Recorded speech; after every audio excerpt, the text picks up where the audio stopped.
So finally Le Mans Ultimate 1.0 is here, and they supposedly brought some further tyre updates to the GT3 cars. As we know, they updated the GT3 tyre model just a couple of weeks ago, and it turned these cars into very snappy and less enjoyable cars to drive.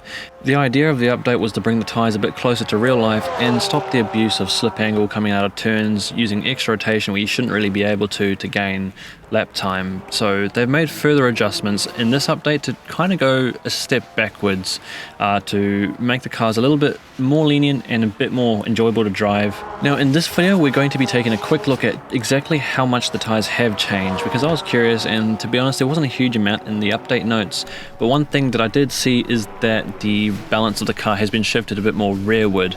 So theoretically you should be getting a bit more understeer now, and therefore you should be able to make more aggressive setups to bring the car's balance a bit more forward.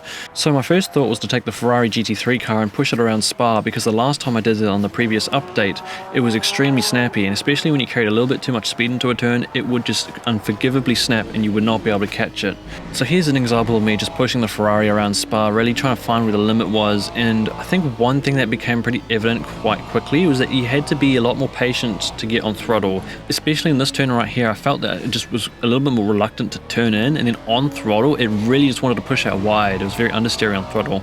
Now this turn right here, you'll see as I come out of the turn I get these real sharp snaps, like a double snap there, and that was quite reminiscent of the previous update, and that kind of snappiness did get me a little bit worried. Coming into this turn I carried quite a lot of speed. I got that entry oversteer, as you might have seen right there, a bit of sliding right there as well, and on the exit of this turn a bit of on throttle oversteer. This gave me some more confidence in the car, so I decided to push it even harder into this turn, but you'll see right there a little bit too much speed and you get that exact same snap that happened in the previous update. So while the balance might be shifted more rearward, the snappiness is still there, so when you get to that point it's still going to snap on you. I also tried out a few other cars and tracks. Here I drove the Mercedes GT3 at Kota. This turn right here is a turn that I usually would get a little bit on throttle oversteer coming out after the apex, but on the default setup using this car, the thing would just push forward on throttle. Even this turn right here, I would just have to be super patient. Right here I'm off throttle, waiting for the front to bite on before I would get back on throttle again. So I'm not sure if it's just the base setups now that are super understeery, but particularly on throttle there's a lot of understeer now. Next I took out the Corvette, which I thought previously was a bit more of a loose car. I put a slightly more aggressive setup to get that balance a bit more towards the front. I drove a few laps around here, and then here at turn 8 I would always get some kind of nasty behaviour where the force feedback would just go light, and as you see I get to about where the mid corner is and the car just lets go.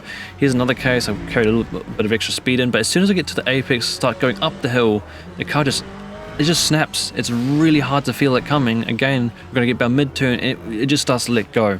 So I'm feeling more that this is a sign that the tyres haven't actually changed that much. The balance has been shifted more rearward, but as soon as you start pushing that balance back forward with setup, you start seeing the same behaviours that were occurring in the previous update. Here I took the Lambo GT3 around the high-speed final sector at Qatar. I wanted to see how snappy the car might be when I'm pushing at high speed, trying to use some downforce. And to this turn right here, I really carried some extra speed in to force the car into a bit of a moment, and I did get a bit of entry oversteer there. It was quite comfortable, but in the past, in the previous update as well, I think I was most comfortable in the Lambo. It was the most forgiving in my opinion. I think to finish up, we'll just take a look at a few more clips I got in the McLaren at Spa. Here I was driving on the default LMU setup, so on paper I think it would be the more safe setup. I didn't adjust traction control or anything, it was just straight out of the box. And my feeling was that, again, just like my first impressions, I had to be very, very patient to get on throttle, because when I turned in, the front end was quite reluctant. It just didn't really feel like it would want to bite. And then as soon as I would touch the throttle, it would just understeer, so I just had to wait for the front end to come in and then get on throttle. Same through Pujon then. I didn't want to get on throttle too early because I knew I would just be sent off the track. And I really don't think it's possible to take Stavolo 2 flat out on this default LMU setup. I mean, it was kind of close, but I did need a lift there, and it was very on edge on exit.